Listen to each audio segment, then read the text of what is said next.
मित्रगण एवं अध्येतागण, सीईसी गुरुकुल द्वारा आयोजित व्याख्यान श्रृंखला में हम अध्ययन कर रहे हैं ईशावास्य उपनिषद का। और आज इस व्याख्यान में हम मंत्र संख्या 8 पर विचार करेंगे।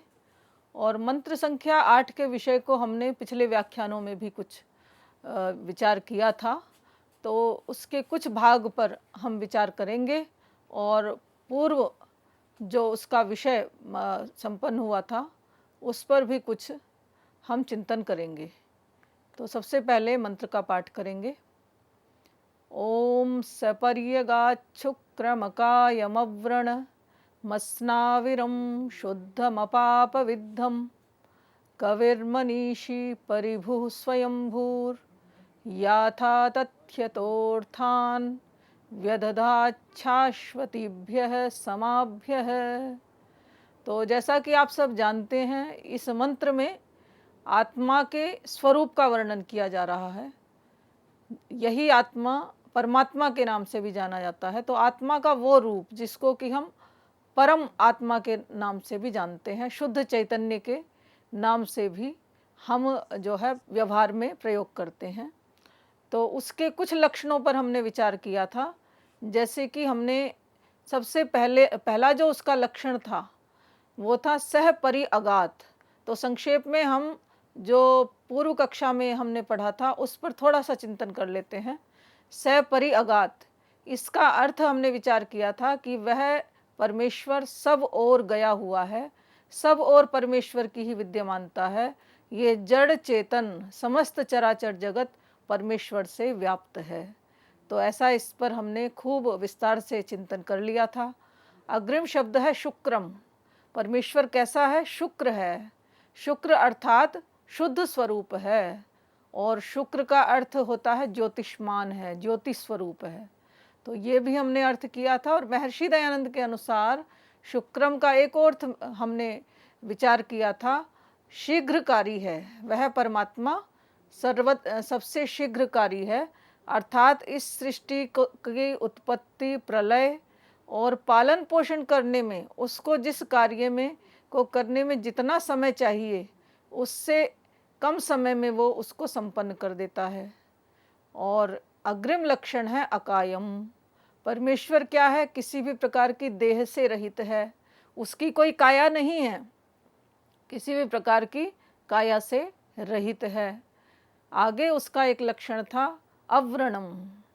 परमात्मा को कोई भी घाव या चोट नहीं होता है, कहीं से भी परमात्म तत्व क्षत विक्षत नहीं होता है। जब उसके पास देह नहीं है, स्थूल शरीर ही नहीं है, तो फिर उसको घाव या चोट की कल्पना हम कैसे कर सकते हैं।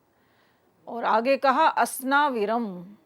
परमात्म तत्व नस नाड़ियों से भी रहित है, नस नाड़ियाँ भी उसके शरीर में नहीं हैं। तो परमात्मा की कितनी सूक्ष्मता से यहाँ पर विचार किया जा रहा है एक एक पद पर। तो न तो परमेश्वर का लिंग शरीर है, न ही स्थूल शरीर है, और न ही कारण शरीर है। आगे कहा शुद्धम। परमेश्वर जो है सभी प्रकार से शुद्ध है, निर्मल है, और कभी भी वो क्या नहीं होता है? अपाप विद्धम, पाप से ग्रस्त नहीं होता है। पाप किसी भी प्रकार का, पुण्य या पाप अथवा धर्म या अधर्म से कभी भी लिप्त नहीं होता है। और किसी भी प्रकार का कर्म परमेश्वर जो है जिस प्रकार से सामान्य जन करते हैं उस प्रकार का किसी भी कर्म का फल का भोग परमेश्वर को नहीं प्राप्त होता है। तो यहाँ तक हमने विचार किया था। इससे आगे भी कुछ हमने विचार किया था कुछ शब्दों पर। एक शब्द आया था परमेश्वर के लिए कवि ही। परमात्म तत्व कैसा है? कवि है। और कवि का हमने क्या अर्थ किया था? त्रिकालातीत है, मतलब त्रिकालज्ञ है, तीनों कालों की बातों को जानने वाला है, भूत भविष्यत वर्तमान का वो ज्ञाता है, और क्या है? सर्वज्ञ है, क्रांतदर्शी है। तो इस प्रकार से हमने कवि शब्द के अर्थ को देखा था। और एक और विशेषण आया था मनीषी। परमात्म तत्व कैसा है?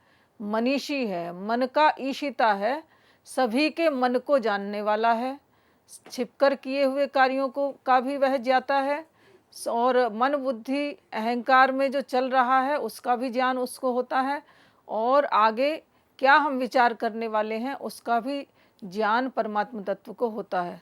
तो इस प्रकार एक विशेषण आया परमात्मा का मनीषी, अर्थात सभी के मन पर शासन करने वाला है, सर्वज्ञ है। तो इस प्रकार से ईश शब्द जो है उसके 3 अर्थों पर हमने विचार किया था। ईश धातु प्राप्त होती है, ईश दर्शन गति और दर्शन गति इत्यादि जो अर्थ हैं इसके, रक्षणेषु। तो ईश धातु के 3 अर्थ थे, जिसमें एक अर्थ था सर्वज्ञ अर्थ। तो सर्वज्ञ अर्थ पर विचार करते हुए हमने इसके धातु और प्रकृति प्रत्यय को खोलते हुए इस अर्थ पर विचार किया था। अब जो हम चिंतन करेंगे वो अग्रिम शब्दों पर करेंगे, और उसमें जो अगला लक्षण परमात्मा तत्व का दिया है इसी चिंतन धारा में, वो है परिभू। परिभू अर्थात परि कहते हैं सर्वत्र, चारों ओर, और भू यानी जो होता है। तो परितः यानी चारों ओर से जो विद्यमान है। तो इसका शाब्दिक अर्थ तो यही लिया जा सकता है, लेकिन अद्वैत के प्रतिष्ठापक आचार्य शंकर इसका क्या अर्थ करते हैं? सर्वेषां परि उपरि भवति इति परिभू, अर्थात जो सबके ऊपर विराजमान है, सबके ऊपर जो क्या है, शासन करने वाला है, और उससे कोई भी ऊपर न हो, उसको यहाँ पे परिभू शब्द से संबोधित किया गया है। जो जिसके बराबर कोई भी सत्ता आज तक या भविष्य में या उससे पूर्व नहीं हुई है और न कभी होगी। तो इस प्रकार से सर्वेषां परि, परि का तात्पर्य यहाँ पर क्या लिया है? ऊपरी, क्योंकि परिभू का जो हम यदि सामान्य अर्थ करेंगे, चारों ओर विद्यमान है, सर्वत्र व्यापक है, तो यही बात तो सपर्यगात में आ चुकी है। जो सबसे पहला विशेषण दिया था वो क्या था? सपर्यगात, वह परमेश्वर सब ओर विद्यमान है, सब ओर पहुंचा हुआ है।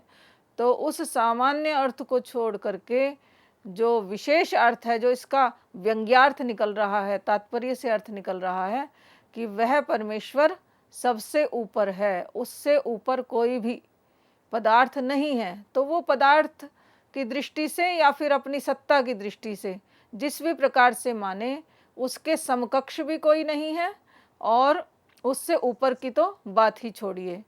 तो परमेश्वर जो है अपने ज्ञान से, बुद्धि से और बल से सबका स्वामी है और सर्वत्र रहेगा, सर्वोपरि, इसलिए उसका ये नाम यहाँ पर सार्थक है, जिससे ऊपर कुछ भी न हो। अपने गुणों में, बुद्धि में, बल में जो क्या है, सर्वत्र है।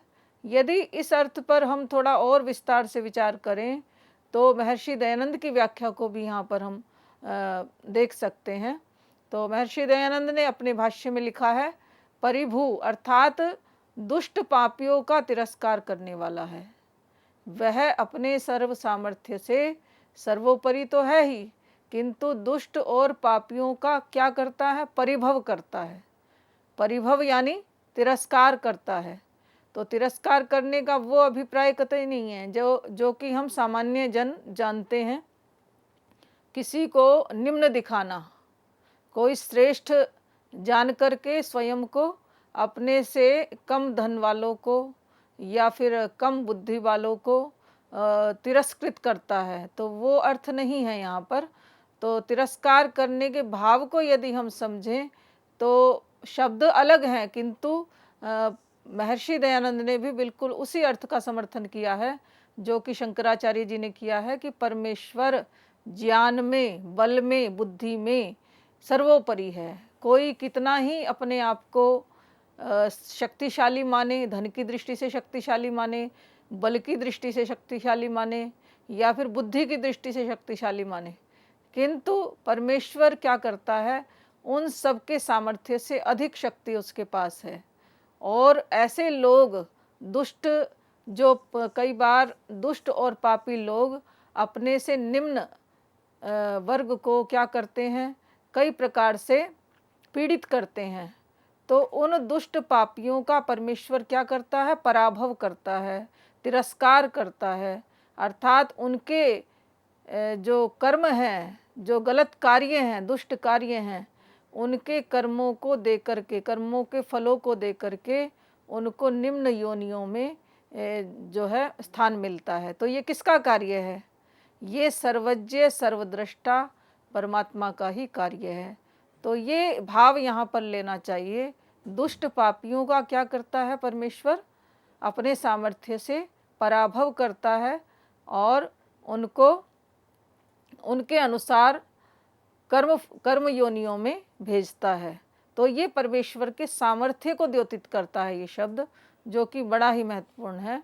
इसमें इस विषय को अनेक उपनिषदों में और अनेक शास्त्रों में बार बार वर्णित किया गया है और कठोपनिषद में ही इसको इस मंत्र को जो है विस्तृत करते हुए कहा गया है। इस भाव को महतः परम अव्यक्तम, अव्यक्तात् पुरुषः परः, पुरुषान्न परम किंचित सा काष्ठा सा परागति। तो कितना सुंदर वर्णन यहाँ पर परमेश्वर की सत्ता के रूप में, सर्व सामर्थ्य के रूप में वर्णित किया गया है कि महत से भी परम क्या है? अव्यक्त है। और उस अव्यक्त से भी परम क्या है? पुरुष है। और पुरुष परः पुरुषान्न परम किंचित, उस अव्यक्त आत्मा से भी परे पुरुष है और पुरुष से परे तो कोई सत्ता है ही नहीं। अर्थात परमात्म तत्व सर्वोपरि है। सा काष्ठा सा परागति, वही परमात्म तत्व क्या है? सबके ऊपर विराजमान है, वही परम गति है। उसी को हमें पाने का प्रयास करना चाहिए। तो जिस शुद्ध चैतन्य की सर्वोपरिता की बात या सर्व सामर्थ्य की बात यहाँ पर की जा रही है, उसका व्याख्यान उपनिषदों में बार बार आया है।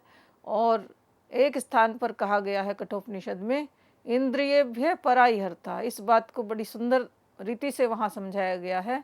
इंद्रियेभ्य परायहर्ता, अर्थेभ्यश्च परम मनः, मनसस्तु परा बुद्धिर, बुद्धे आत्मा महान परः।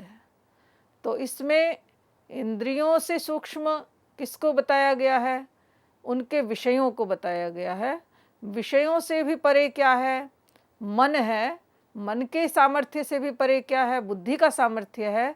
और उस बुद्धि के सामर्थ्य से भी परे क्या है? उस आत्मा का सामर्थ्य जानना चाहिए। तो इस प्रकार एक एक करके सभी जो हमें शक्तिशाली इंद्रियां, मन आदि दिखाई देते हैं, तो इन सब की शक्तियों का भी पराभव करके वो परमेश्वर सबसे शक्तिमान है और सबके ऊपर विराजमान है। तो इस भाव को, परिभू के भाव को हमें इन विषयों से समझ लेना चाहिए। अब अगले विषय की ओर बढ़ते हैं। अगला जो लक्षण परमात्म तत्व का किया गया है वो है स्वयंभू, अर्थात स्वयमेव भवति इति स्वयंभू। तो आचार्य शंकर ने इसका अर्थ किया, जो स्वयं ही उत्पन्न होता है, जो स्वयं ही उत्पन्न हो, या फिर उत्पन्न होने का भी भाव परमेश्वर में कभी नहीं होता, क्योंकि वो आदि और अंत से रहित है। तो स्वयमेव भवति, जो स्वयं में विद्यमान है, सदा से विद्यमान है, सनातन है, वो क्या है? स्वयंभू है। और इसके अर्थ को खोला, येषाम उपरि भवति यश्चोपरि भवति सह सर्वः स्वयमेव भवति इति स्वयंभू। तो स्वयंभू का कितना सुंदर अर्थ यहाँ पे विस्तृत किया है कि येषाम उपरि भवति, क्योंकि उनकी दृष्टि में ये सारा संसार क्या है? अद्वैत है, इसमें किसी भी प्रकार का भेद नहीं है। और ये जो जगत दिखाई दे रहा है ये भी परमेश्वर का ही क्या है? रूप है। हमें अपनी भेद दृष्टि के कारण से, अल्पज्यता के कारण से इसमें नानात्व दिखाई देता है, भिन्नता दिखाई देती है। किंतु कहा येषाम उपरि भवति यश्चोपरि भवति, जिस जड़ चेतन जगत के ऊपर वह परमात्म तत्व विद्यमान है, वह जड़ चेतन जगत भी स्वयं है। और यश्च उपरि भवति, और जिसके ऊपर वह विराजमान है वह स्वयं भी वही है। तो सह सर्वः स्वयमेव भवति, तो वह परमात्म तत्व क्या है? सब कुछ स्वयं ही है, अर्थात जगत भी स्वयं ही है और जगत के ऊपर जो अधिपति है, शासन करने वाला है, वो भी स्वयंभू है। तो इस प्रकार से परमेश्वर स्वयंभू है। बाकी सारी चीज़ें तो क्या हैं, परतः परतः सिद्ध हैं, किंतु परमात्म तत्व ही केवल ऐसा है जो स्वतः सिद्ध है। उसका कोई भी आश्रय नहीं है, उसका माता पिता कोई भी नहीं है, और न ही उसको उत्पन्न करने वाला या विनाश करने वाला कोई कारण इस सृष्टि में विद्यमान है। तो उसका कोई भी कारण नहीं है। परमात्म तत्व कैसा, अकारण ही है। जैसा सृष्टि के प्रारंभ में था वैसा ही अब भी है और आगे भी रहेगा। न उसका आदि है न अंत है। तो इस प्रकार से अनादि स्वरूप, जिसकी संयोग से उत्पत्ति और वियोग से विनाश हो, और माता पिता, गर्भवास, जन्म, वृद्धि और मरण जिसके नहीं होते हैं, वही क्या है, स्वयंभू है। तो इस प्रकार से स्वयंभू के अर्थ को आपने अच्छे से जाना होगा। न बभूव कश्चित, तो जिसमें कोई भी, न बभूव कश्चित न भवति, अर्थात जो कभी भी विद्यमान या कभी भी उत्पन्न या विनाश को प्राप्त नहीं होता है। तो इस प्रकार से परिभू और स्वयंभू के अर्थों को जानने के बाद अब हम विचार करते हैं इसमें आए अग्रिम पद पर। वो है याथा तथ्य तो अर्थान व्यदधात। तो सबसे पहले यथा और तथा दो शब्द आपने सुने होंगे। यथा शब्द जो है ये सापेक्ष शब्द है। यथा के साथ साथ तथा शब्द आपको मिलेगा ही। तो यथा तथा, तो उसी शब्द को लेकर के यहाँ पर याथा तथ्य ये शब्द का निर्माण हुआ है। यथा तथा भावः, यथा और तथा के भाव को ही क्या कहा है, भाव में शय प्रत्यय कर देंगे तो याथा तथ्य ये शब्द बन जाएगा। तो अभिप्राय इसका क्या है यहाँ पर, याथा तथ्य तोर्थान व्यदधात शाश्वतीभ्य समाभ्य। तो ये मंत्र में आया था। तो मंत्र के इस पद में यथा तथा से अभिप्राय है सर्वज्ञत्वात् यथा तथा भावः याथा तथ्यम तस्माद् यथाभूत कर्म फल साधनतः अर्थान कर्तव्य पदार्थान व्यदधात विहितवान यथानुरूपम व्यवजत इत्यर्थ। तो इसको हम एक एक करके जानते हैं थोड़ा। तो परमात्म तत्व का एक हमने जब मनीषी शब्द की व्याख्या की थी, तो मनीषी शब्द का अर्थ किया था सर्वज्ञ। परमेश्वर क्या है, सर्वज्ञ है, क्योंकि वो सबके मन में जो चल रहे विचार हैं उनका क्या है, जानने वाला है। तो सभी के मनों को जानता है, इस कारण से क्या है, सर्वज्ञ है। और सारी सृष्टि के कण कण को भी वह परमात्म तत्व जानता है। तो इस कारण से उसको कहा है यहाँ पर यथा तथा, अर्थात जैसा जिसने कर्म किया है तथा उसको वैसा ही कर्मफल देने का अधिकार किसको है, केवल उसी सत्ता को है जो कि सर्वज्ञ है, सभी के मन को या सभी को जानता है। तो सभी के विचारों को वह परमात्म तत्व एक साथ जानने का सामर्थ्य रखता है। तो इस कारण से उसको कहा गया है फलों का जो विभाजन करता है, यथा तथा भावः यथा तथ्यम। तो वह परमात्म तत्व सभी भूतों के कर्मफल साधनतः, कर्म फलों का प्रदाता है। जिसने जैसा कर्म किया है उसको वैसा ही फल प्रदान करता है। तो सर्वज्ञ जो विशेषण है उसका, तो सर्वज्ञता यदि नहीं होगी तो फिर कर्म फलों का सही सही विभाजन कैसे होगा। तो ये सामर्थ्य केवल किसके पास है, उस सर्वज्ञ परमात्मा के पास है। और आगे कहा साधनतः अर्थान, और जो जिसको जैसा शरीर मिलना चाहिए, जिस प्राणी को, जिस आत्मा को जो योनि मिलनी चाहिए, जो साधन उसको भोग के उपलब्ध होने चाहिए, उन सभी अर्थों को या उन सभी साधनों को वह परमात्म तत्व क्या करता है, प्रदान करता है। कर्तव्य पदार्थान, अर्थान का अर्थ किया सभी कर्तव्य कर्मों का क्या है, विभाजन करता है। जो जो जिसके अनुकूल कर्म है, उस किसको कैसे परिवार में जन्म देना है, किस योनि में जन्म देना है, और भोग के कौन कौन से साधन देने हैं, और किस प्राणी को किस प्रकार के मन, बुद्धि और इंद्रियां प्रदान करनी है। तो इसका यदि कोई विभाजन करता है तो वह कौन करता है? वह सर्वज्ञ परमात्मा करता है। अर्थात यथानुरूपम व्यभजत, अर्थात जैसा जिसका कर्म है वैसा ही उसके अनुकूल ही उनका क्या करता है? परमात्म तत्व विभाजन करता है। और वह विभाजन और किस प्रकार से करता है?